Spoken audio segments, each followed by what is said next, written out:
Good evening and welcome to the July 27th, 2023 Zoning Board of Adjustment meeting. I'm Vice Chair Jake Softly. I'll be chairing this meeting in the absence of Chair Perry. And I call this meeting to order. Will the clerk please call the roll?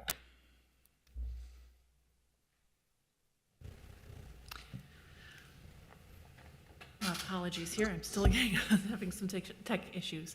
No worries. Take your time. Board Member Callahan. Here. Granskorsh. Here. Hutchins. Here. Ingram. Here. Johannesson. Aye. Chair Perry is absent, as we discussed. Vice Chair Softly. Aye. Smikadova. Here. Wang. Here. We have 8 members present. Okay, with 8 members, we have quorum. Everyone has had an opportunity to see the agenda, and I'd entertain a motion to approve that agenda unless there are any changes. Motion and a second. All in favor indicate by saying aye. Aye. Any opposed? The agenda is approved. Everyone here has had time to review the minutes from our July 13th, 2023 meeting. If there are no amendments or adjustments, I'd entertain a motion to approve. Second. It's been moved and second. Any discussion? Abstain.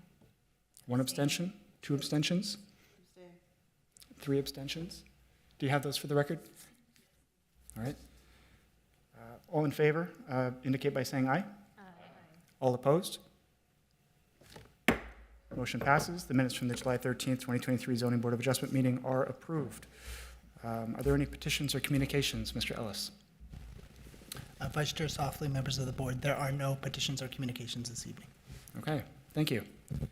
That brings us to the public hearing portion of the meeting. We have 3 items on the agenda. 2 are slated for approval on consent. 1 is scheduled for denial. If anyone came down here to speak in favor of a motion or an item that is on the consent agenda, you can indicate you'd like to speak in favor of it. We can remove that from the consent agenda. Item number 5 is 2110 4th Street Northeast. This item is slated for discussion. Item number 6 is 3927 26th Street East. This item is slated for consent. Item number 7 is 4347 Abbott Avenue South. This item is slated for consent. Is there anyone in the audience who would like to discuss items number 6 or number 7 and remove them from consent? Would anyone on the board like to remove any items from consent? Okay, with that, we'll vote on our consent agenda items. If there's no discussion from the board, I'd entertain a motion to approve items number 6 and items number 7. For clarity, that's 6 and 7. Been a motion and a second. All in favor indicate by saying aye. Aye. Any opposed? Nay? The motion passes. With that, if you came down here for items number 6 and 7, your ladies' requests are approved. Thank you for coming down and good luck with your project. Okay, item number 5, Mr. Kohlhaas.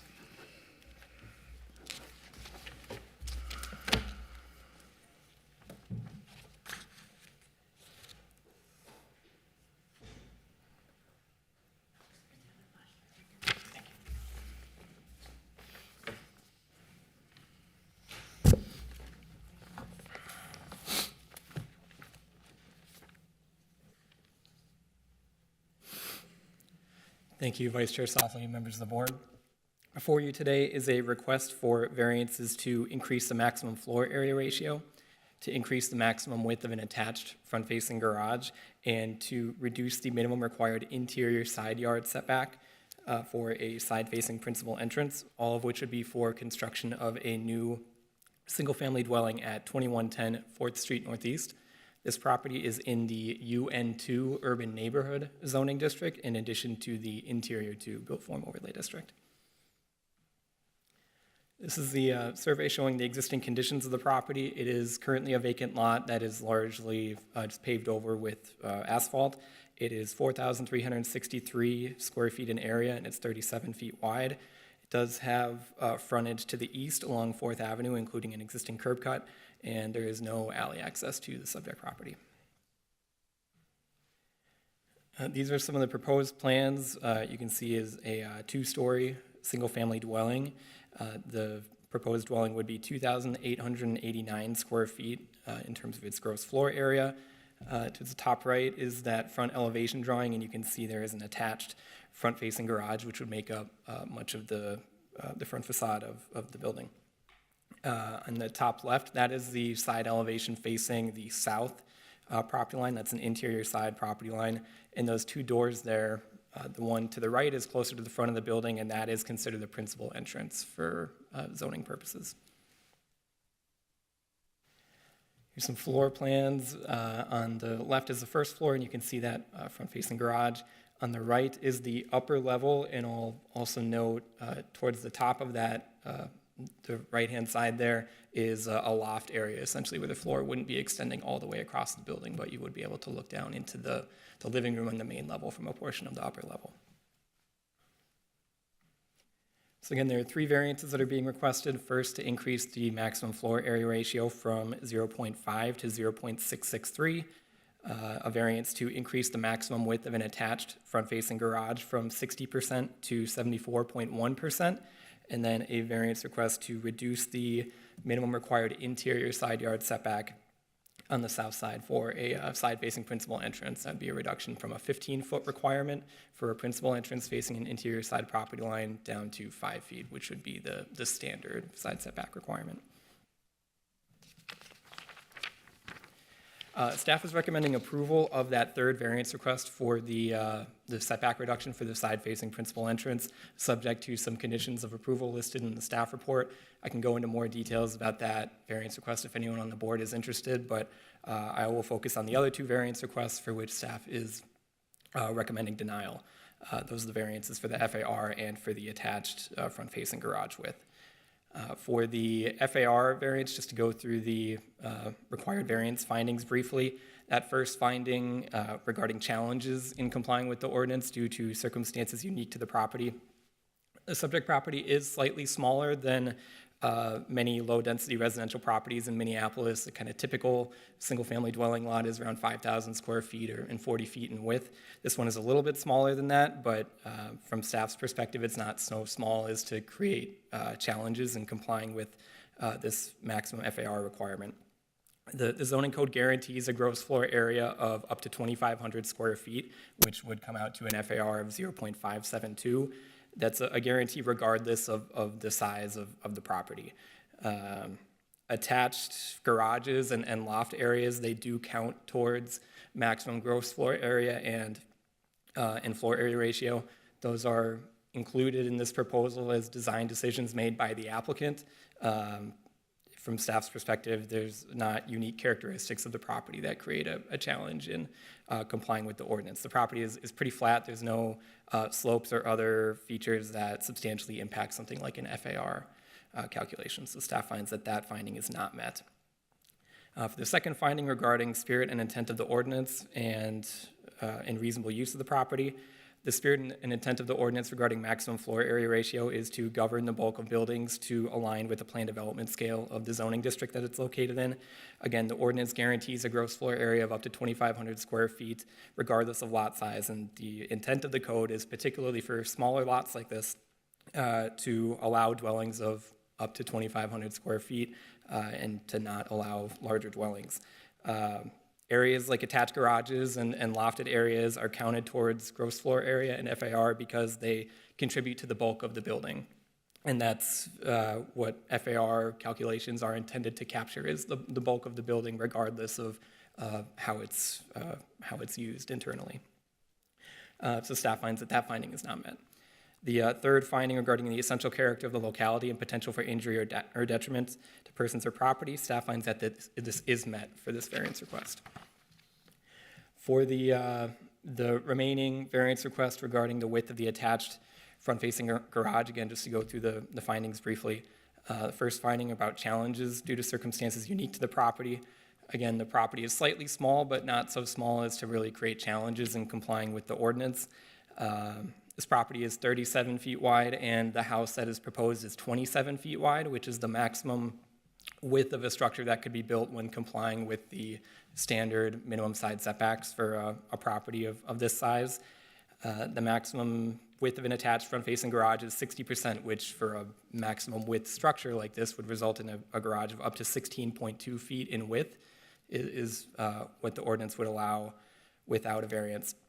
The zoning code for an off-street parking space, it typically has a minimum width of 8.5 feet, so well below what would be allowed on this site without a variance in terms of an attached front-facing garage. If the applicants were to propose putting a driveway around the side of the house to, say, an off-street parking area or a detached garage in the rear, a driveway typically needs to be at least 8 feet wide, so they could still have a 24-foot wide building if they put a driveway around the side. The zoning code requires a minimum building width of 18 feet typically, so there's still some room to work with here in terms of the size of the property and what could be designed here. So any desire to provide additional parking or storage space in something like an attached front-facing garage is design decisions made by the applicant and not based on anything unique to the property. So staff finds that that is not met. For the second finding regarding reasonable use of the property and spirit and intent of the ordinance, the spirit and intent of the ordinance in this case is to limit the size of attached front-facing garages. Parking is generally considered to be an accessory use to the principal use of the property, in this case, the dwelling being that principal use, and garages are intended to be subordinate in size and bulk and location. Requirements around garages and parking are also intended to align with the traditional built form of low-density residential properties in Minneapolis, with parking to the rear of the dwelling, including on lots without alley access. These requirements for attached front-facing garages also relate to the principles of public safety through environmental design with regards to the orientation of the site and visibility to and from properties and structures, including how front facades are designed. The ordinance was amended in 2021 to eliminate minimum off-street parking requirements in the city, and that was generally intended to sort of limit the impacts of off-street vehicle parking and to promote transportation alternatives to private vehicles. The applicants are proposing the largest possible structure on this site in terms of its width and would still be exceeding that maximum width of an attached front-facing garage. So staff finds that this finding is also not met for the attached front-facing garage variance. The last finding about essential character of the locality and potential for injury or detriment, staff finds that this is met for this variance request. So in conclusion, I'll just reiterate that the recommendation is for denial of the requested variances related to the FAR and the width of the attached front-facing garage. Staff does recommend approval of the third variance relating to the side setback, subject to conditions listed in the staff report. I will note, if the board is inclined to grant either of the two variances that staff is recommending denial for, we would recommend that you include similar conditions of approval for those other two variances as well. There were a number of public comments which were received, many of which were after the staff report was initially published for this application. Those should all have been made available for your consideration and entered into the public record. I believe the applicants are in attendance during this hearing. This concludes my presentation, but I'll stand for questions. Thank you, Mr. Kohlhaas. Does anyone on the board have questions for staff? Mr. Johansson? Oh, Thanks, Vice Chair Softly. I haven't seen the public comments. Has anybody else on the board seen the public comments? My Okay. apologies, the board, through the chair. I'm printing some in the other room, and I'll have them for you shortly. That was my mistake. Okay, that's one thing. You said they're building the largest possible home on the project, which is a reasonable thing to do, right? Especially on a small lot. If they were to trim it down narrow enough to scoot a car around on, say, the south side of the property, they'd be allowed to build a detached garage in the back, correct? Vice Chair Softly, Board Member Hutchins, theoretically, yes. Okay. You know, there are obviously many other factors that could go into that, Okay. That type of design, but theoretically, they could propose a detached garage in the rear accessed by a driveway. How does that affect their FAR? A detached garage is not counted towards Does not FAR. count. Okay, appreciate it, thank you. Ms. Grants-Korsch. Yeah, I'm very concerned about this because I look at these kinds of lots as really difficult, and I'm really grateful when an unacceptable use becomes an acceptable use, and so it really is exciting. if this lot was a 50-foot by 117, it would equal the FAR, correct? Because, I mean, I even looked at it, if the lot was, instead of 37 feet, if it was 40 feet, it'd be 4,800. So we would be really close to the FAR, correct? So is there any wiggle room at all in there on, you know, when do you say that it's going to be denied? Like if it's 0.51 or if it's 0.52? Vice Chair Softly, Board Member Grants Corch, there's not necessarily a set rule that says there are X number of square feet above what the zoning code allows, and that's something that staff would recommend approval or denial for. It's kind of a comprehensive evaluation of the entire proposal with regard to the variance findings that are discussed in the staff report. We haven't considered under other hypothetical conditions, like if the property was this much wider than it is now, then this exact design would be allowed. Right, I'm just mentioning that because it seems pretty obvious that this is an unusual lot size, you said it yourself, and if it was 40 feet, it'd be really close. And the zoning, sorry, I don't. No, go ahead. take over you. The zoning code does, in part, try to account for that by saying, okay, usually a standard lot is around 5,000 square feet. That's our minimum lot area. The maximum FAR is 0.5. That comes out to exactly 2,500 square feet of allowable gross floor area on a typical lot. So the zoning code guarantees that 2,500 square feet of gross floor area for any property in the city, regardless of that a 1, 2, or 3 unit dwelling is permitted, regardless of how big the lot area actually is. So that's separate from whether or not staff would recommend approval or denial. There are some mechanisms built into the code to allow for a larger building on a smaller property. And what they are proposing under this application is still larger than that mechanism that's already built into the code. Right. Did anything get into taken consideration, since it is in the urban district, the fact that so many of the houses around this area would not meet the current FAR? I mean, is that actually a possibility because for an exclusion or an approval of this, simply because so many of these buildings around this area would not meet our current standards? And I find that a little disingenuous, you know? In my mind, that somewhat relates to that third variance finding, which includes the essential character of the locality. You know, that's something where we might be looking at other properties in the area to see, but for those first two variance findings that are talking about, reasonable use and spirit and intent of the code, as I mentioned, or challenges due to the circumstances of the individual property at hand. Of course, we understand that if people have other factors that are motivating their design beyond what's allowed by the code, but design decisions to meet the need of a homeowner are not a characteristic that's unique to the property, so we can't make that first finding. Are there any further questions for staff? Yes, Mr. Ingraham. Yeah, I guess my question is, if, for instance, they had a garage in the back, would you be running up towards an impervious surface? Like, potential, could that be a difficulty that you would end up running up against because of how narrow that lot is? Potentially, that's something that, of course, would need to be evaluated, and that's not something that we have evaluated for a hypothetical proposal, but there... Any back of the napkin math? Like, if you were taking a wager on that, would that be possible? I mean, if it's all the way back, probably not, but it would have to be up? Theoretically, it's possible that there could be an issue with something like a maximum impervious surface requirement, depending on the specifics of the design, and that's not something that staff have evaluated in detail. Mm-hmm. There are potential options like doing what people call like a ribbon driveway or a track driveway, where it's not a paved surface for the entire width, but just 2 to 3 feet for each tire track, so to speak. Mm-hmm. That's something that people have proposed to, if there is an issue like what you're describing. Gotcha. But, yeah.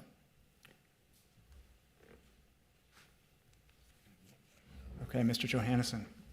Thank you, Vice Chair. If the driveway was in place on the side and south, do they still need the 5-foot setback from the driveway itself? For a setback from the house to the driveway?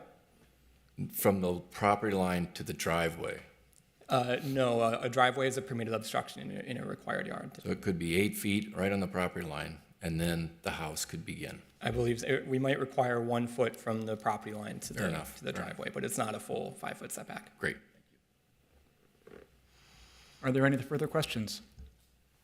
Okay, seeing none. Thank you, Mr. Kohlhaas. Is the applicant here? Okay, this is a public hearing, so you're welcome to come up and speak.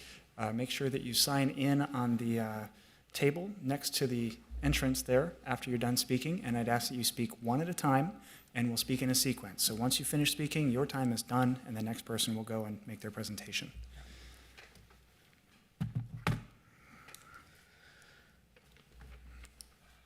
And I should also note, we may have staff come back up to answer clarifying questions. Sure. Okay. Well, I am John Thompson. I'm one half of the ownership of this beautiful lot that you see right there. I think I'd like to start just by kind of going back and answering or commenting on some of the questions that were asked. So regarding the driveway issues and the impervious area, we did look into that. It's kind of a robbing Peter to pay Paul situation where if we create space in the back, we're saving from FAR, but then we also are creating impervious space. In addition, on the south side of the lot where we would have the driveway, the neighbor's deck overhangs onto our lot line. So would it be a 1 foot plus 8 foot driveway, or will we need to go further, or will we need to have a civil issue asking this neighbor of ours to take down their deck that's been there for 20 plus years? Then we get into adverse possession laws. Our lot is Torrens, their lot is Abstract. In the city of Minneapolis, Torrens would take precedence on that. Still doesn't mean we wouldn't end up in court. So I just wanted to mention that right away. In terms of other buildings in the area exceeding the FAR, I forget the date, but as I understand it, there is a rule allowed that non-new construction homes are allowed up to a 500 square foot addition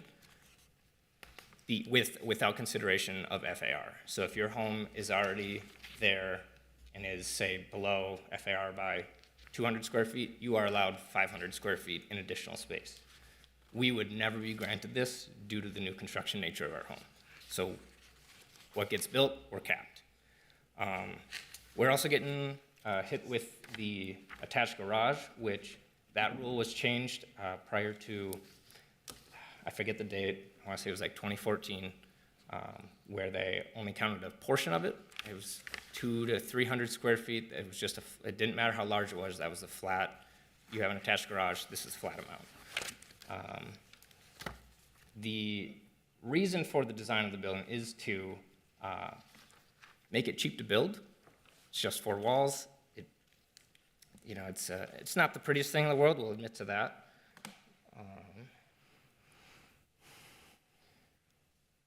So the garage is takes away from us, but we want the lofted space because it allows for a larger surface area on the rooftop for what we hope to have is a very large solar array in the future. And then also there is a 15% glazing rule, which has been really difficult to work around, and that is not allowed to be, we cannot request a variance for that. So 15% of the surface area of the first floor needs to be glasswork. Glasswork within your doors and your garage door do not count towards that number. So we have a very large window at the front of the home, which meets our 15%, and that is why variance 3 was requested, because the primary entrance of the home then needed to be on the south side of the lot. We had a little bit of depth in the front of the home originally. However, then we were also corrected in that the primary entrance, if it's on the side of the lot or side of the home, needs to be attached to the facade of the home. So everything had to be pulled forward. Now we have this giant foyer in there. So, and the entire foyer gets counted against us as well. We understand that, you know, the two-car garage, like, we're not entitled to a two-car garage. The policy 6 of the biking using public transit, that's us. Between the two of us, we have 6 bikes. Brittany is working on me for a 7th bike. She wants to get an e-bike so she can resume commuting to work all the way out in Plymouth, and she does do that currently on her regular bike. So she's a bike commuter. I bike quite a bit as well. We walk to all of our coffee shops in our current neighborhood. We do our grocery shopping when we walk, and we drop off our compost. So, but the reality is that we are still a 2-car household. Neither of us are fully remote, and we work in different cities, so it just doesn't really work.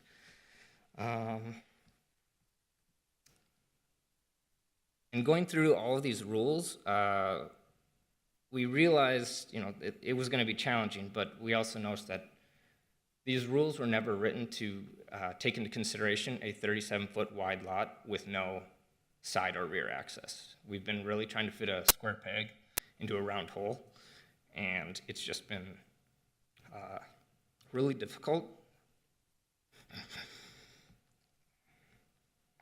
We have talked to previous owners of the lot as well, and the lot has been vacant for years. It's over a decade. We've seen house plans of the owner prior to us, and he had to abandon them for similar reasons. Cost is becoming super prohibitive and was prohibitive in his case. I think I'm just going to stop there and let you go. Thank you, Mr. Thompson. So I'm Brittany. I'm the other half. I do want to get a fat tire bike. I'll admit that 6 bikes feels like a lot, but winter is a whole thing here. So just a few things in addition to what John talked about, and I think a big thing you'll see in the application we put together was that we feel like the lot in its current state is a detriment to the neighborhood, and that this plan proposes something that would make the neighborhood better. We've done a lot of conversing with neighbors because we want to know them and we're excited to live next to them. And so we know that the lot has been overgrown in the past. It's been unshoveled throughout the winters. We know that folks are using it to sleep there at night. And so just in its current place, we really feel like our proposed plan is in the spirit of making the Northeast neighborhood better and not just for our personal use. So I think that's super key. And then I think just a little bit about us, I think for you guys is to know sort of what we're doing here, right? We love living in Minneapolis. We currently live in Minneapolis. We want to stay living in Minneapolis, but obviously, as you guys know, there's some challenges that come with living in an urban neighborhood. And when we took on this project, we knew it would be hard. And so we hope that you can understand that, like, this is just business for you, but this is our whole life plan. So we want you to know that, like, we're super excited about this as a potential. This is so annoying, I'm so sorry. As a potential place to live, and we have big plans, and we think they're going to be great for the neighborhood. So I'm going to stop there. Sorry. Well, thank you for your testimony. Is there anyone else who'd like to speak in support of the application?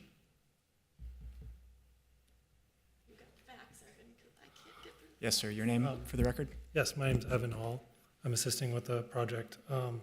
There's just one thing I wanted to mention regarding, Alex actually gracefully mentioned it a few times, but is regarding the square footage. There's a two-story interior space in the project that's proposed in the design. That second void space is taking up square footage in the floor to area ratio.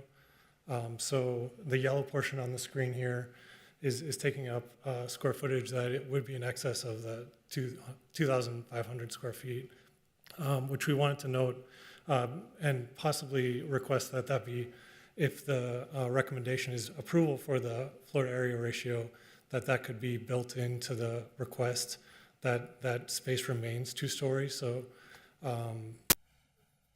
so it's a little bit more advantageous to the board and to the city to see the two-story space remain in the project. Also, there's the curb cut is currently a two-car curb cut that goes into the empty parking lot.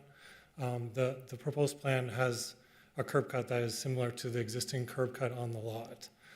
So those are a few items that kind of relate to the existing conditions of the lot and the proposed conditions that we thought were of note. And then, everyone's been really working hard on this, including Alex, but especially John and Brittany, and they're really diving into the code. So we're just kind of really excited about this project, and thank you for taking the time to review it today. Sure. Thank you, Mr. Hall. I have a couple of questions. Can you clarify the capacity in which you're serving to assist with the project? I'm the draftsperson. The draftsperson? Yeah. Okay. And so did you draft the plans for the home? Yes. Okay. With regard to the curb cut you mentioned, as part of the plan review, are you being required to install new curb cuts, or are you able to reuse the existing curb cuts? Or third, is this a premature question? I believe the intent is to shift the curb cut, but the plan potentially could be worked out with the existing curb cut, but the plan is to keep the curb cut the same width, but shift it. I see. Okay, so we'll be laying new cement pretty much regardless of what happens here today. The curb cut would be the same size, essentially. Okay. And then I'm going to try to reiterate what you had said to make sure I understand it correctly with regard to the open air second floor space. You're just seeking a clarification from this board to recognize that if we were to grant the variance, that it would, that you have internal unusable floor space? Is that? The request is if it were too much of a leap to consider the floor to area ratio being exceeded beyond 2,500 square feet, to consider the fact that part of the square footage in that floor area ratio is not usable space. It's void space above the first floor. And just if it were possible to consider that as part of the resolution that's described around the variance would be one possibility to kind of compromise on that. And in other words, the 2,500, it would be a 2,500 square foot house, except for the fact that the void space is taking up additional square footage under the current zoning requirements, and that if the ceiling is more than 12 feet above the floor, it counts twice towards your square footage. So for example, this room would be counted 2 times because the ceiling is over 12 feet, and that's basically why the floor to area ratio is being exceeded. I see. So the point you're trying to make is that there's a technical application in the code that applies a full floor to both the top and the bottom, even if there is no actual floor on the second level. Right. And that's the point you're trying to make? Exactly. Sorry. Took me a while to get there. Okay. Are there any other questions for Mr. Hall? Can I just ask a follow-up question? Yeah, of course. Either for staff or for Mr. Hall around following up on that void question on the FAR. So thank you for raising that the FAR counts twice with the ceiling heights. So what would the FAR be if it was being counted as 2 floors with a floor in between the ceiling? Is that, like, just want to make sure that I'm understanding that explanation. Yeah, Vice Chair Softly, Board Member Callahan. If you look at the outside of this house here, it just looks like a 2-story house. Yeah. It's being counted as, for FAR purposes, the calculation is the same regardless of whether that floor actually extends all the way across or not. Correct. If it was, if there was no loft or void space, and the second floor surface went all the way across, the FAR calculation would be exactly the same as what's before you today. Yeah, okay. I think I was just misunderstanding then what was being said. I shouldn't have let you sit down, Mr. Kohlhaas. I have a quick, follow-up, and you might want to be cross with me after this. If that open second floor space was instead a walkout patio, does that count as floor area ratio if it is outdoor space? If the exterior walls were moved and that space was outside, it would not count. Okay. All right, thank you. What is FAR?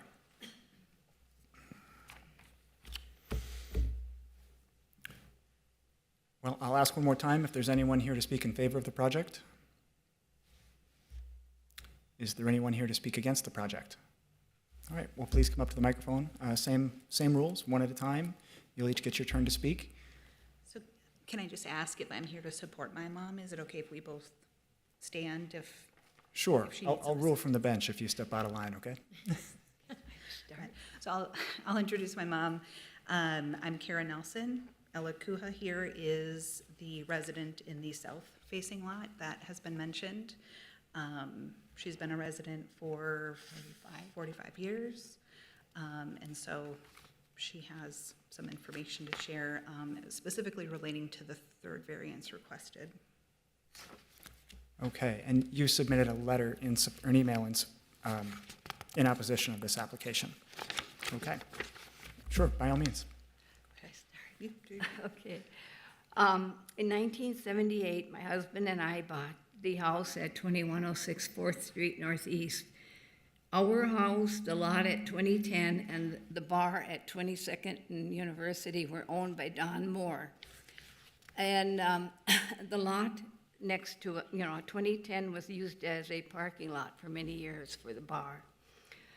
And I believe it was Don Moore who put up the fence where it is, right now, and that's where we thought our boundary was, And we did not know the fence was wrong until it started to be put up for sale.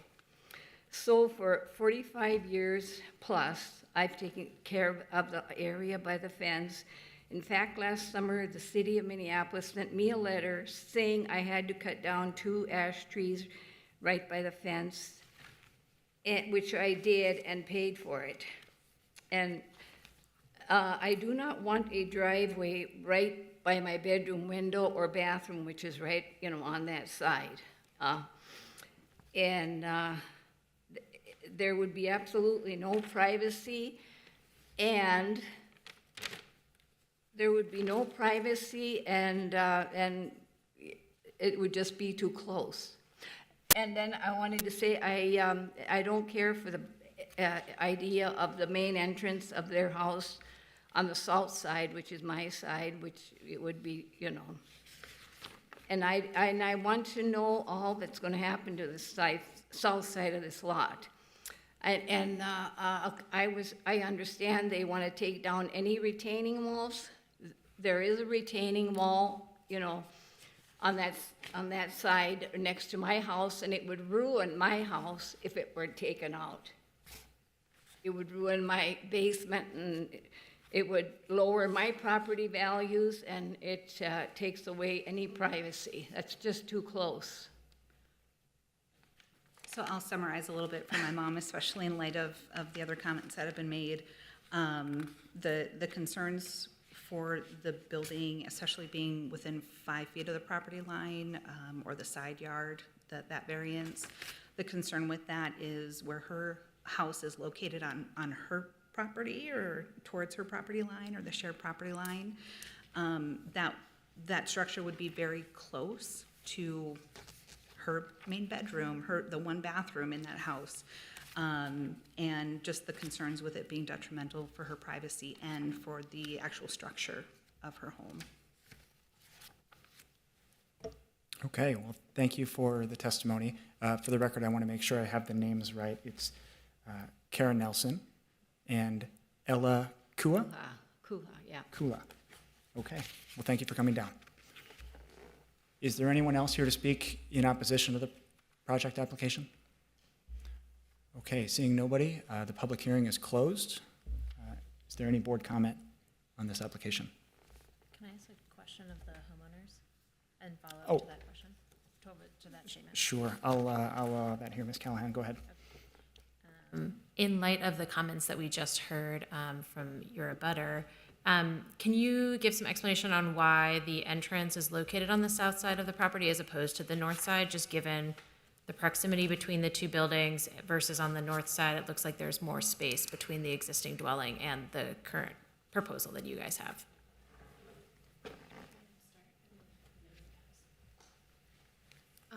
what the garage side went further back, and so for us to not need a fourth variance, the door is on the south side because the distance from the street had to be under a certain amount of feet, and I can't remember how much it is, but for us to go past the garage to be a main entrance, it no longer qualified. We would have needed 2 variances instead of 1.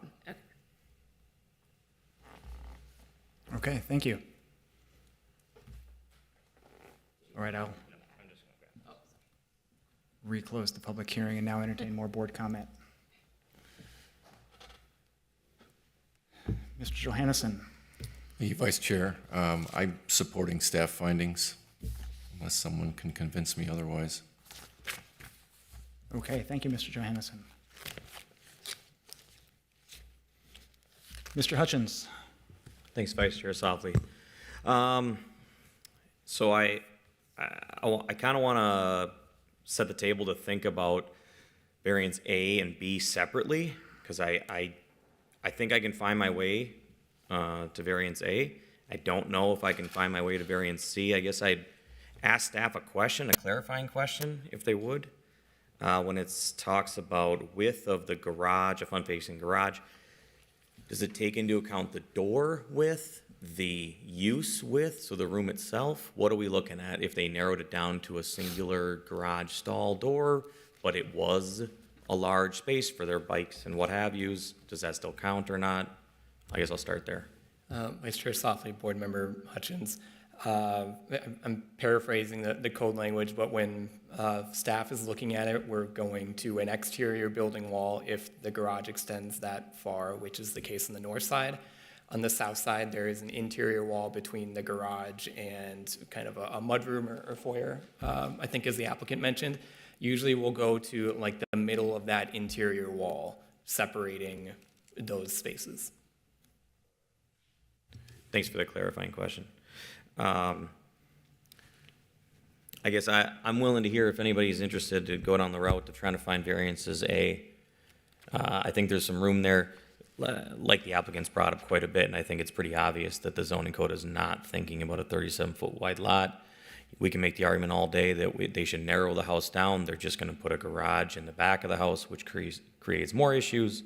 So I think to bring the applicant's words in, Rob and Peter to pay Paul, I think you can definitely find your way into A, and I'm looking for somebody to give some ideas about their thoughts on it. Okay, thank you, Mr. Hutchins.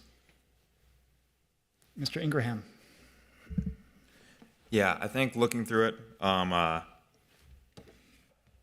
what Board Member Hutchins says, I completely agree with point A.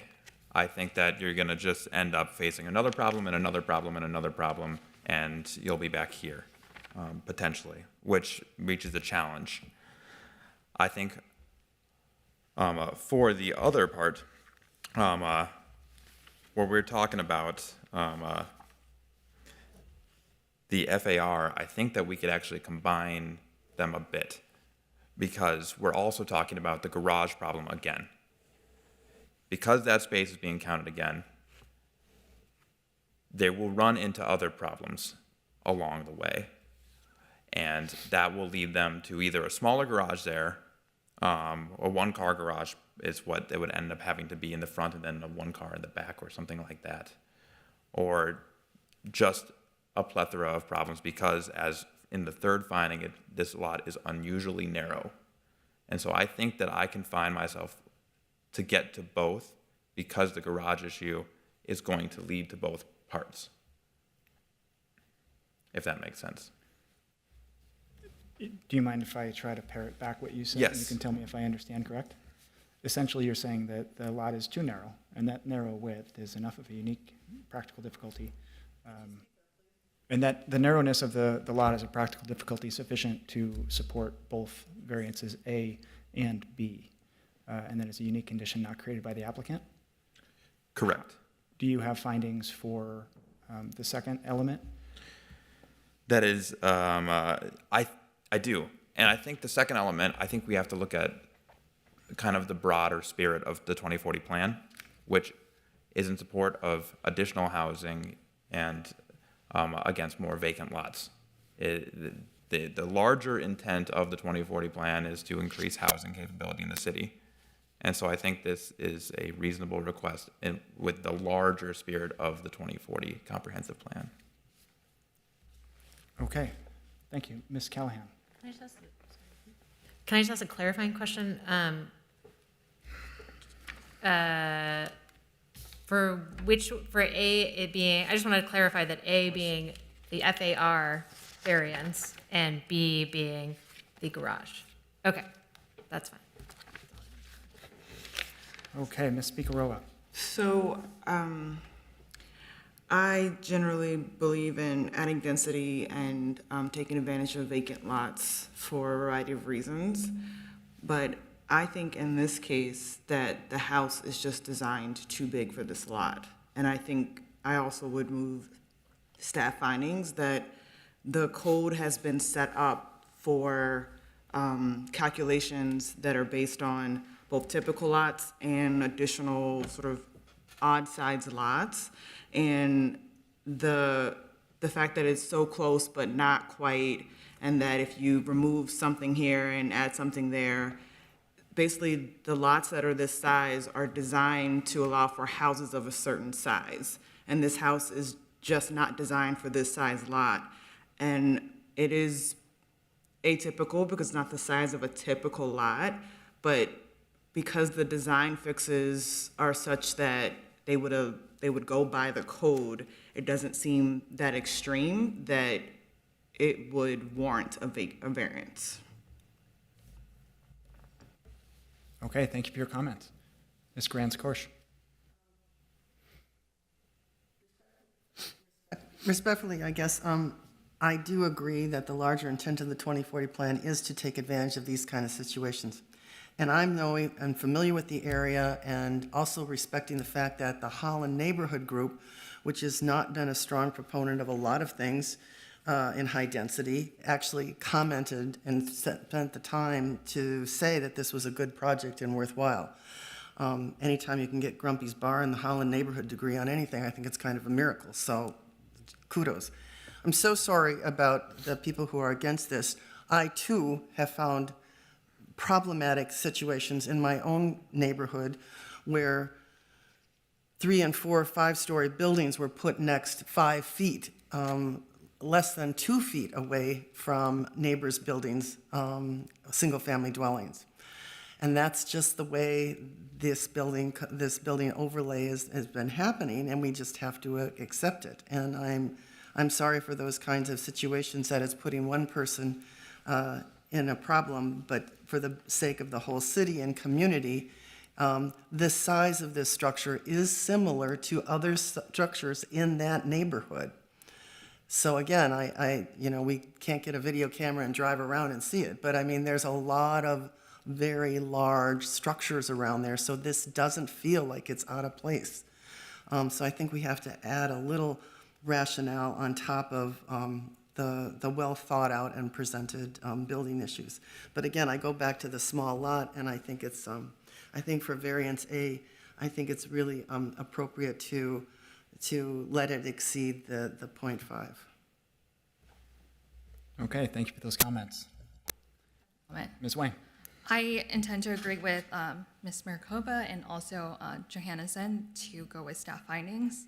I agree a lot with being a proponent of having more density, making use of empty and vacant lots.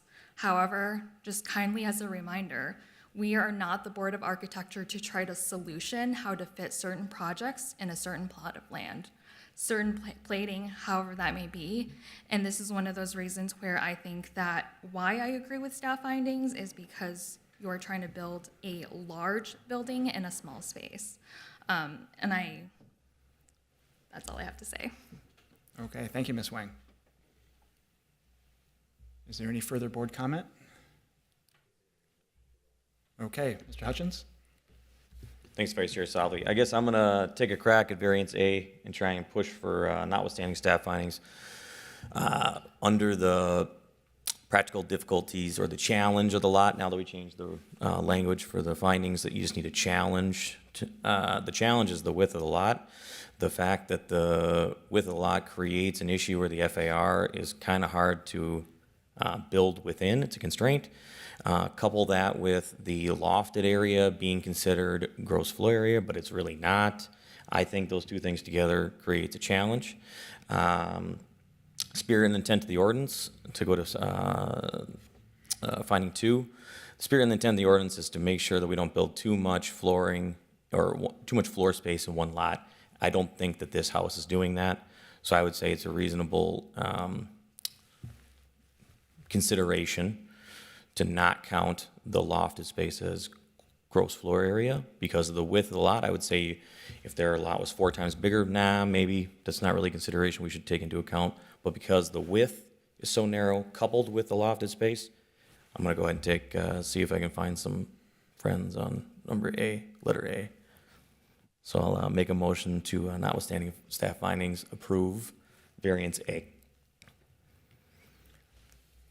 There's been a motion to approve variance A. Is there a second? So moved. There's a second by Mr. Ingraham. Any discussion on the motion? Yes, Ms. Smikarova. I worried that we are going down a slippery slope of defining terms and math in the code.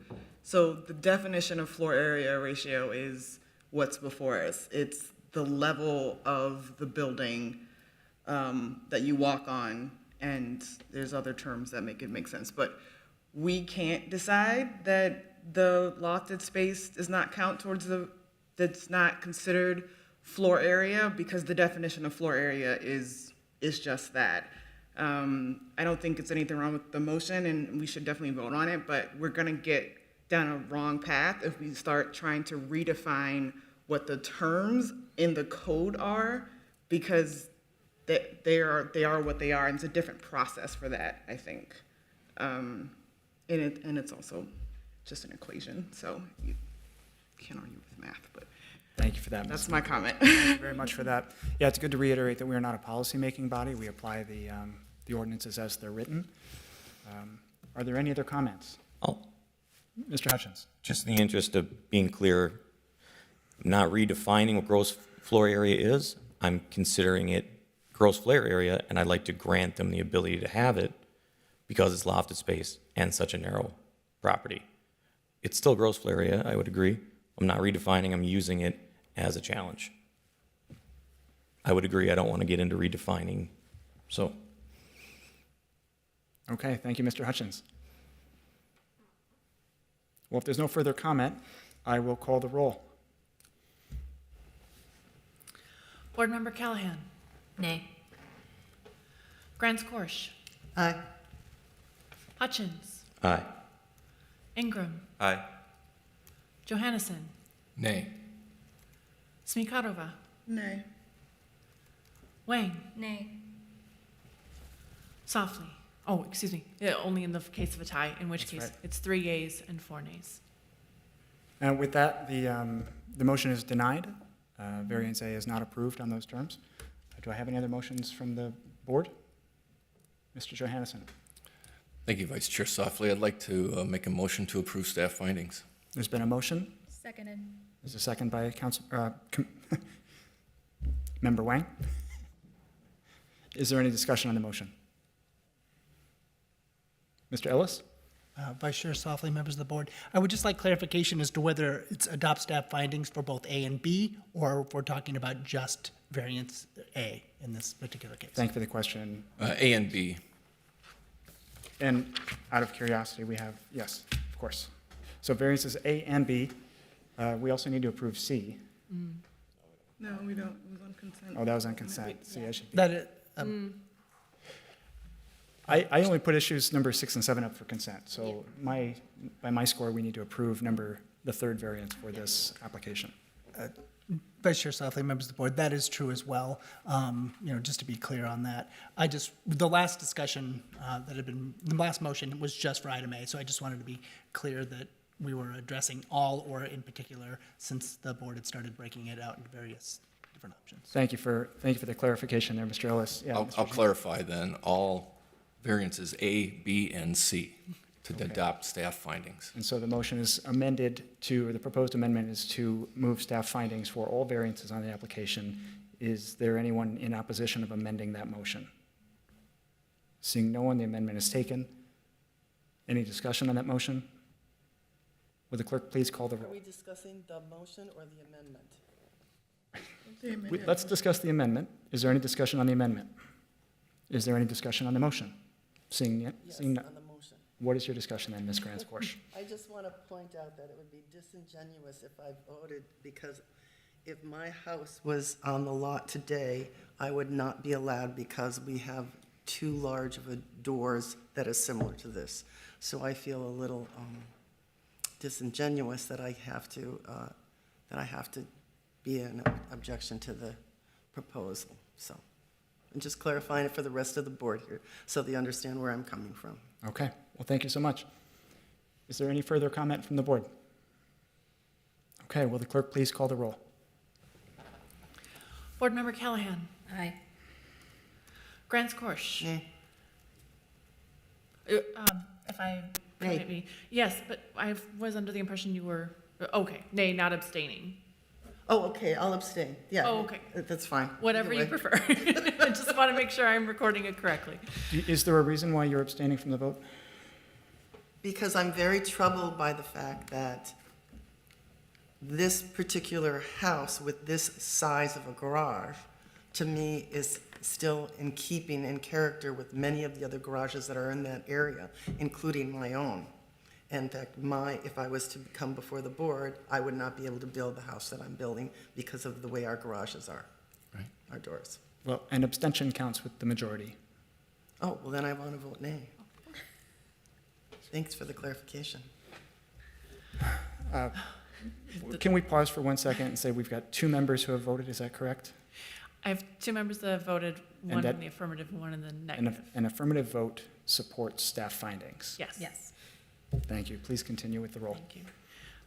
Hutchins. Nay. Nay on variance A and B, yay on variance C. Point of clarity, that is not the vote. Then nay. Thank you. Board Member Ingram. Nay. Johannesson. Aye. Smikarova. Aye. Wang. Aye.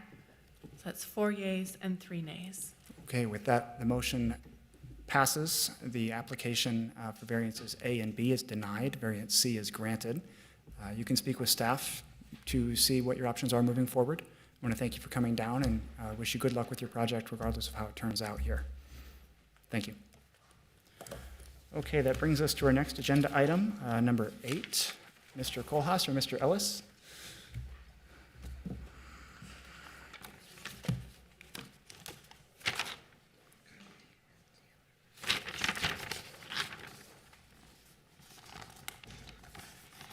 It's Mr. Wittenberg.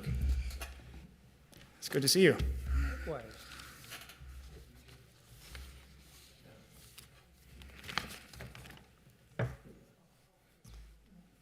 Good afternoon, board members. I'm Jason Wittenberg. I manage the code development team in CPED. We are the team that works on regulatory improvement and comprehensive plan implementation. I'm joined by Joe Bernard, also from the code development team. And Janelle Widmeyer had a scheduled day off. She's also on the code development team, but she could not be here to join us today. Thank you for allowing us to come have a discussion about the new zoning code. As you're aware, the new code went into effect July 1st, following unanimous adoption earlier this year by the City Council. We have about 25 slides, I think, that we'd like to run through with you. Maybe take up a half hour of your time, depending on how much discussion we have. We're going to set the table with some background, provide a really high-level overview of some of the aspects of the ordinance, and then review some changes that are more applicable to things that are more commonly in front of the Board of Adjustment, which is what we're going to spend the majority of our time on. Joe and I are going to tag team a bit here. I'm going to turn it over to him for the initial slides with the content. Thank you. Thank you, Jason. Good afternoon, board members. We just want to start off by recapping a little bit how we got here. I was very pleased to hear in your discussion of the previous item so much mention of Minneapolis 2040. So prior to the adoption of that plan, the city spent 3 years engaging with stakeholders on the future of Minneapolis, and as part of the comprehensive plan update process, the city is called to bring all of our ordinances into conformance with the plan, something required by state law. We have done that as at this point with the final adoption of the land use rezoning study, eliminated all of those conflicts that we could identify between our policies in Minneapolis 2040 and in our zoning ordinances, and we'll highlight for you this evening the biggest items that we think that the board should be paying attention to as you continue to do your good work. As a refresher, Minneapolis 2040 includes parcel-specific guidance for the size of buildings on every property, which is built form, and we have guidance for the types of uses that can be on a property, which is identified as land use, built form work, height setbacks. Everything was finished back in 2021, and the land use work went into effect, as Jason mentioned, July 1st. As we're doing our work, we asked ourselves these questions repeatedly, trying to make sure that we're looking back on the policies in Minneapolis 2040 as our grounding mechanism, and making sure that whatever we're doing is not going to have any unintended consequences in the long run. Of course, we see the zoning code as a living document. We're going to find things that aren't working well, and we'll come back and fix those in the future as well. I mentioned some of this already, but quickly, the plan was adopted in 2019, and the major other milestones and changes to the zoning code that we've achieved in recent years is our inclusionary zoning code text amendment, 1 to 3 unit buildings being allowed in our lowest density districts in 2020. The built form rezoning study in 2021, elimination of parking minimum requirements and new travel demand management regulations in 2021. And then finally, the land use rezoning study signifies the last major piece in the zoning code update, which means that we've essentially rewritten the entire zoning code for the first time since 1999. First thing we want to highlight for everyone is that there is a new use table in the code. Previously, in the old code, to find out which uses were allowed in which districts, a user would have had to navigate multiple chapters. It was kind of cumbersome at times. Even if you're just looking at one use, to have to flip through the code.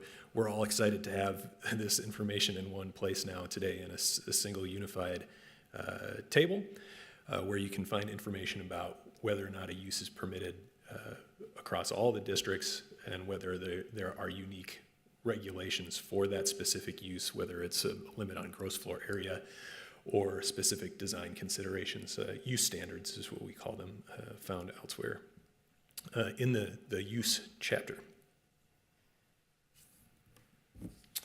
There are 15 new primary zoning districts in the code, and they replace formerly, we had 23 primary zoning districts. So again, something that we're happy about is simplifying the code where we could, making it easier to navigate and understand. There are 6 residential districts shown here. Urban neighborhood districts are almost exclusively residential use. Residential mixed use districts, those next 3, again, are residential focused, but allow a limited number of commercial uses. And then the remainder of the districts here allowing the widest breadth of uses, including residential, commercial, and industrial. Including, so created all new primary zoning districts. We also had to remap the entire city with these new districts, and they largely reflect the policy guidance from Minneapolis 2040, where you see destination mixed use, which is what the CM4 district is. It's mapped the same way in Minneapolis 2040 as we've mapped it in the zoning code.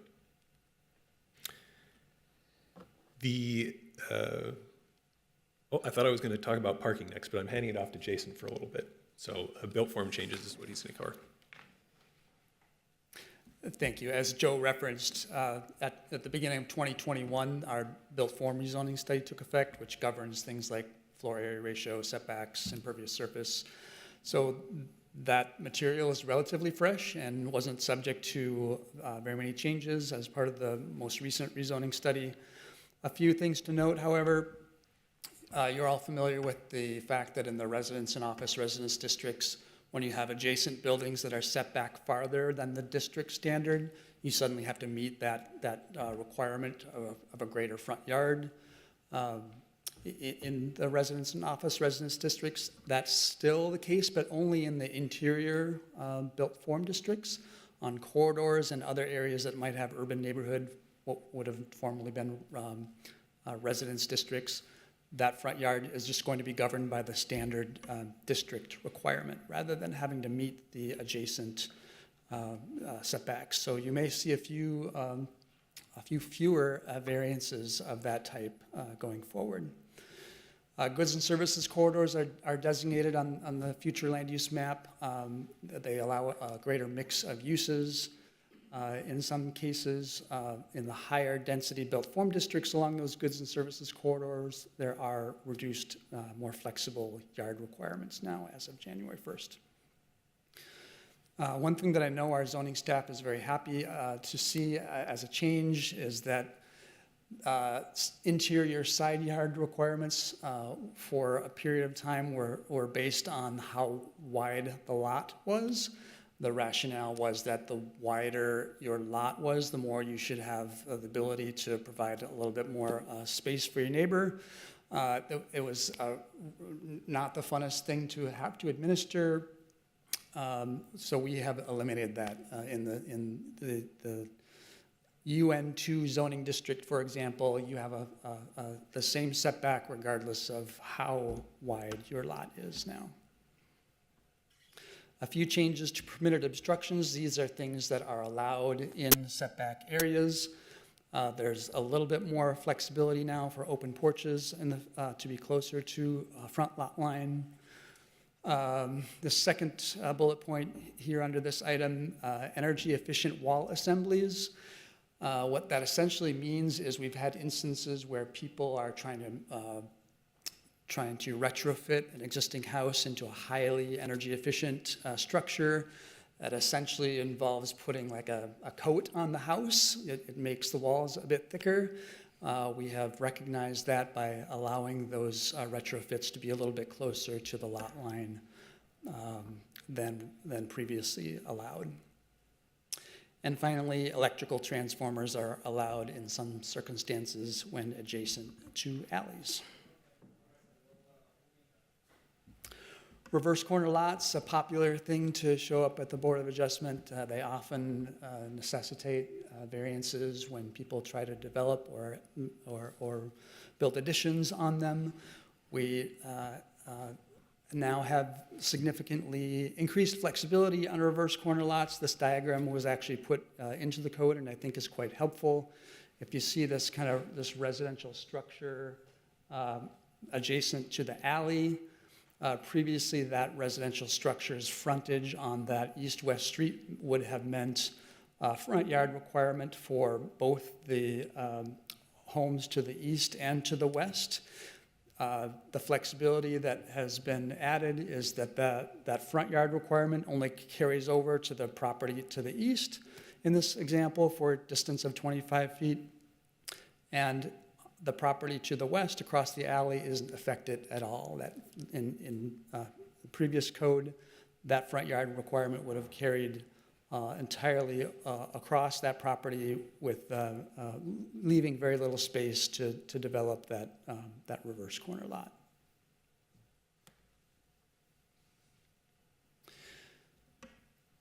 One unique thing that had historically not been a part of the city zoning ordinance is maximum lot sizes. The idea was once the city allowed duplexes and triplexes in our lowest density districts was that maximum lot areas were one tool to govern the overall bulk of those structures. We have a couple of years now of implementing those rules, and we now have a little bit more flexibility, up to just under 9,000 square feet for 1 to 3 unit buildings instead of 7,500. The large lot provision is a fairly obscure requirement that when you have an area of the city where the predominant lot sizes are much greater than the standard, you have to do a complicated calculation of the averages if you're looking to subdivide a lot. We've created a little bit more flexibility, and now you don't have an increase in that minimum lot size in those areas unless that average is at least 9,000 square feet. If anybody wants more detail and a better explanation of that, I'd be happy to follow up with an email. I know that wasn't the best explanation, but suffice it to say, there's a little bit more flexibility in lot sizes for these predominantly large lot areas. Formerly, we had R1 and R1A zoning districts that had different minimum lot widths of either 40 or 50 feet. Now all of these lower intensity districts have a consistent 40-foot requirement. When no alley is present, that requirement is increased to 50 when subdividing land in those situations. Party wall splits, this is when you're developing a side-by-side duplex. We essentially have more flexibility now for developing a side-by-side duplex. You essentially get to recombine those two lots in a way that would basically consider those to be two single-family homes adjacent to one another, rather than subjecting them to the 9,000 square foot maximum.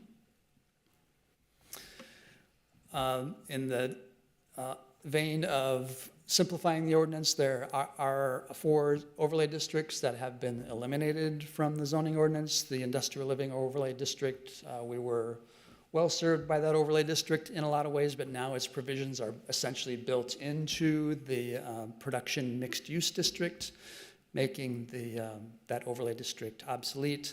It's a lighter industrial district that allows residential uses in the same similar manner to the industrial living overlay district. The pedestrian-oriented overlay district, it might sound alarming to people that is going away. However, many of its provisions were simply incorporated throughout the code more broadly rather than applying only in those particular overlay districts. Similar, West Broad Overlay District was quite similar to the pedestrian-oriented overlay district, so that was eliminated for similar reasons. And the Nicollet Mall Overlay District was made redundant by the Downtown Destination District, which included some of the standards that were in that particular overlay district. The Shoreland Overlay District, reminder that is within 1,000 feet of lakes and 300 feet of rivers and creeks. We worked closely with the DNR on whether we would, how much flexibility we had for things like minimum lot area in the Shoreland Overlay District. And one thing just highlighting here is that in the zoning district, that first allows 4 or more unit buildings, in other words, more than a triplex, you have to have a substantially wider and larger lot in the Shoreland Overlay District than you would otherwise be required to have. And again, that's based on state requirements for the Shoreland Overlay District.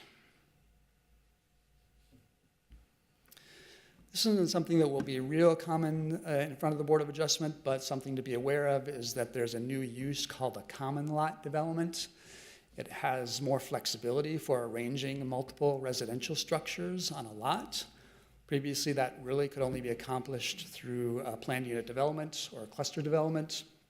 And then accessory dwelling units are of course, also a thing. Common lot developments are something that are considered administratively. There's really not any flexibility that common lots have from rules in the same manner that are present with planned unit developments or cluster developments. You have to meet all of the heights, floor area ratio, setbacks, impervious surface and lot coverage requirements. But if you can do that, you can now develop 2 homes on a lot if you choose. We have developed a guide for our staff in kind of spelling out all of the differences between these development scenarios, common lots, PUDs, and clusters, and accessory dwelling units. We also hope to develop one that's more accessible for the public and put that online as soon as practical. Yeah.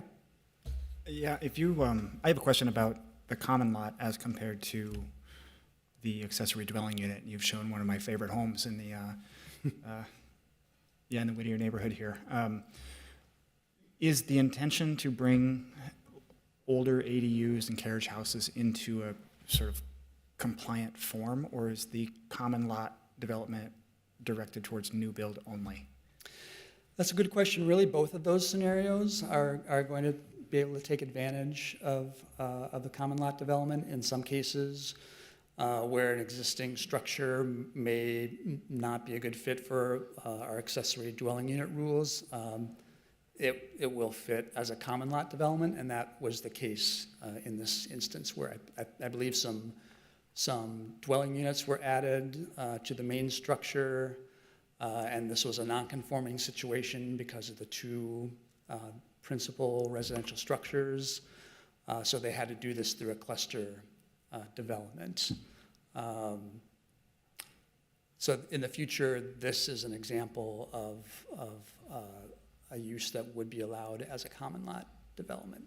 Okay, thank you. So it really can apply to either new construction or reuse of existing structures. We'll be interested to see what is more predominant. Did that answer your question? It did, yeah, thank you. A couple of changes for our fence regulations. Fence height was actually increased in the front yard. However, in exchange for that, all fences now in a front yard have to be of open decorative materials. You can no longer build a solid fence in your front yard. We'll see if that is something that produces an occasional variance. We created a little bit more flexibility for fences in the corner side yard. So at the bottom of that diagram where you see the 4-foot limit with the little asterisk, the exception there is that when somebody has a door that faces that corner side lot line, the zoning administrator has the ability to allow them to take that up to 6-foot fence that would be in the rear yard and enclose that door. We've heard from Brad and his team that is the most common situation where people really want that taller fence in a corner side yard, is to be able to let the dog out or the kids out or whatever from that corner side entrance and have that enclosed within that same fence and fence height. Can I ask a quick question? Absolutely. Since you don't have to get a permit for the fence, do you not see a huge potential people are going to be building 3-foot tall opaque fences and they're going to come in for variances after the fact? Mr. Ellis, do you have any thoughts about that? I think there's that possibility. That's going to be 10 a meeting. I mean, that's going to be constant if they enforce it. If they get caught. Vice Chair. If they enforce it, is what I'm saying. It's going to be constant, though. People are going to build it. It is now. It's definitely constant. Oh, yeah. Yes.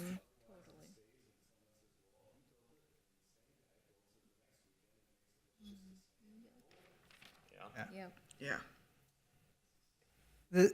I'm not sure if Mr. Wittenberg is hitting into other areas. Some of the considerations related to this were allowances for retaining walls, et cetera, in a required front yard. And so that's one of the things that I'm not sure if that's going to be touched on, but that was part of the interplay in terms of allowing of the fence.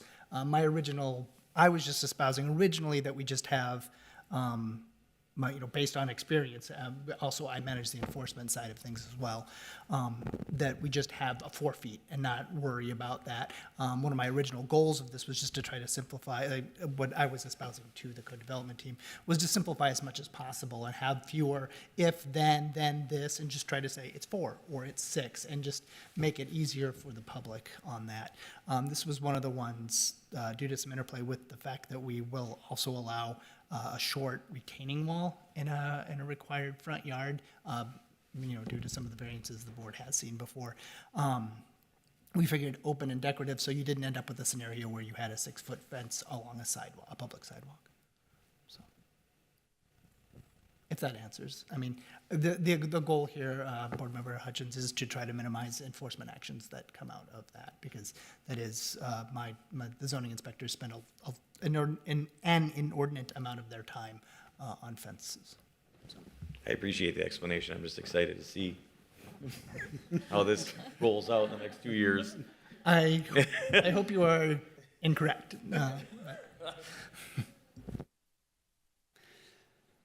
A couple of relatively minor changes related to signs. It was not our intent to completely rethink the sign chapter. That whenever we do that, it's a major can of worms. So we made some relatively small adjustments in addition to some kind of simplification. A couple of things to note here.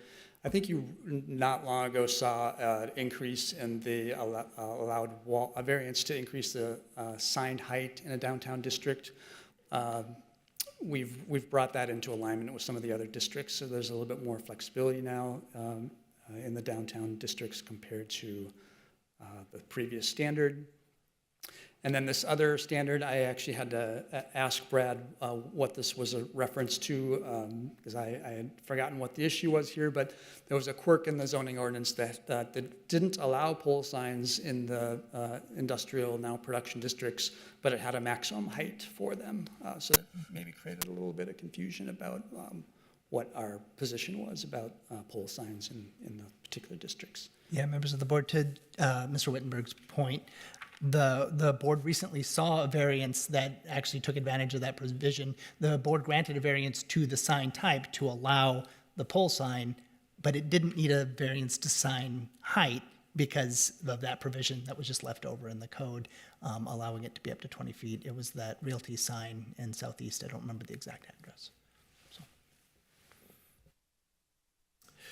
The next few slides we're going to dedicate to changes in the parking regulations. Remind everyone that we did a major overhaul of the parking chapter just a couple of years ago, so these are just tweaks around the edge of things that we wanted to make sure we addressed. First thing here is that we have banned, very clearly banned parking being sited between the principal structure and the front lot line.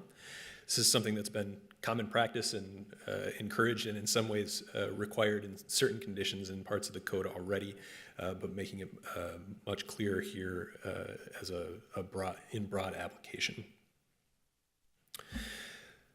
The next change here is to surface parking restrictions. We already have in place a maximum vehicle count parking spaces of 100 for surface parking lots.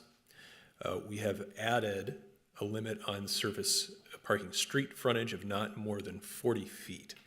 This is one of those regulations that existed in the pedestrian-oriented overlay district that we have now applied more broadly throughout the city.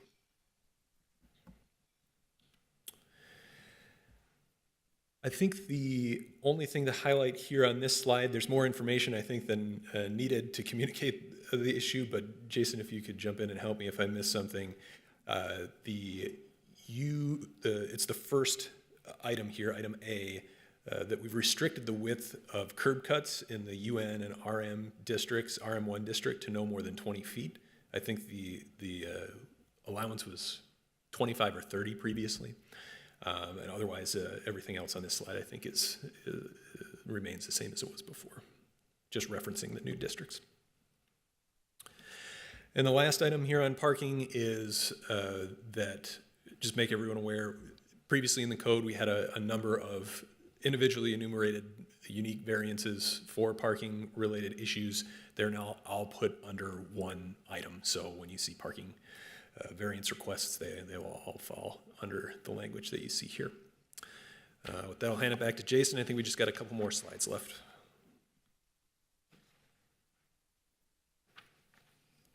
Another issue that has been an occasional enforcement issue is the definition of kitchen. And in a dwelling unit, it has been a longstanding requirement that a dwelling unit have a singular kitchen.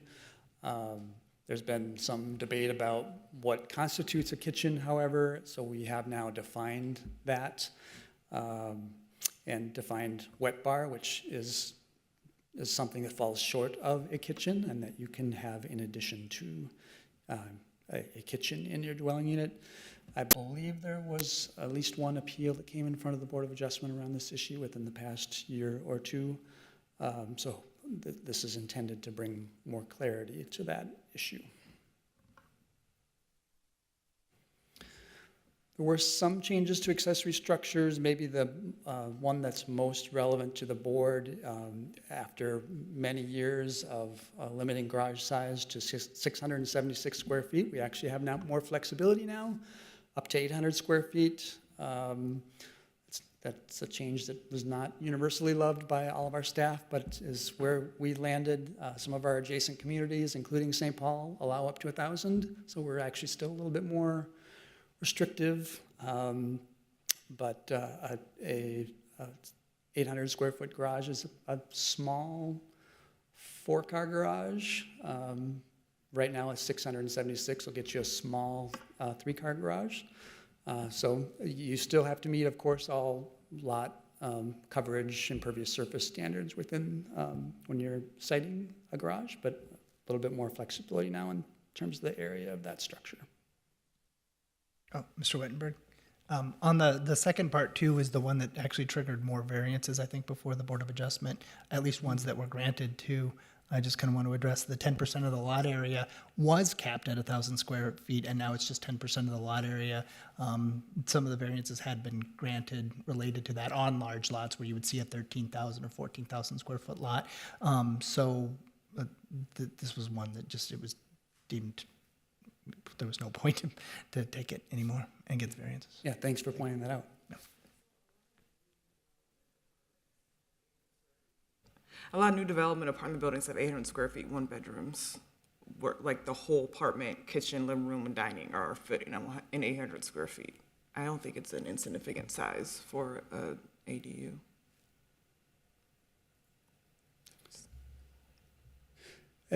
I'll note that we have accessory dwelling unit regulations that are a little bit different than this as well.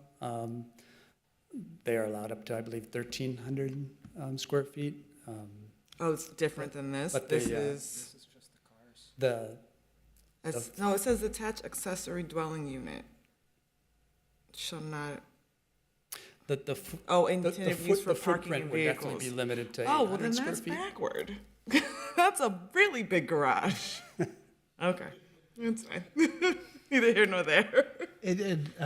Board members, Smikarova, it will allow for some additional flexibility with accessory dwelling units because accessory dwelling units now will be able to have a larger footprint as well. So while that didn't necessarily change, that allows more flexibility in the design of an accessory dwelling unit. Yeah. Okay. Guess you can always live in the garage with your cars.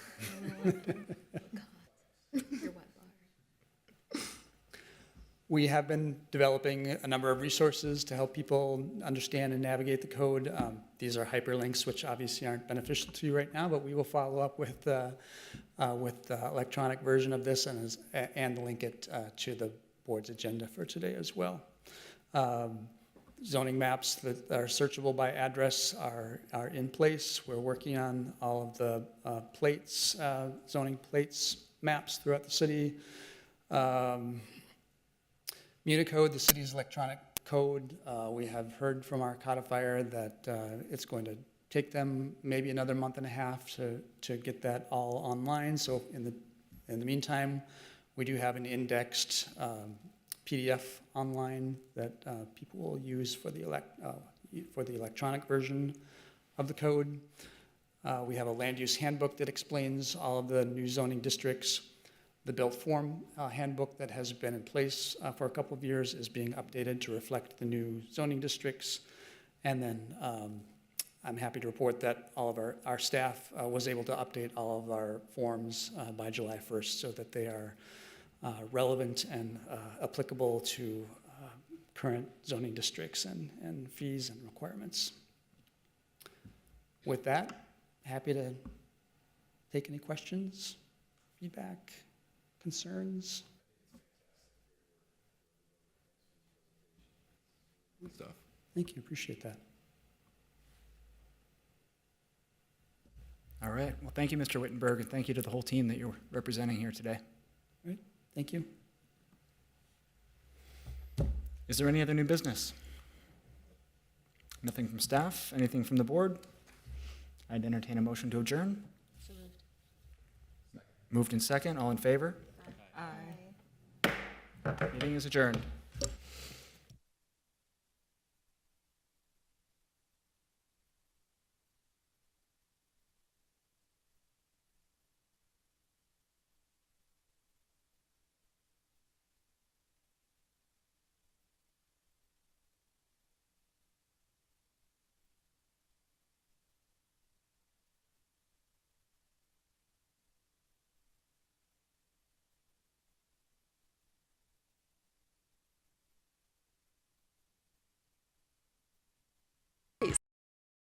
Inform you when your parking session is about to expire, and easily extend your time within the app up to your space's time limit. And if you forget where you parked, the app includes a handy Find My Car feature, ensuring that you'll never lose track of your vehicle again.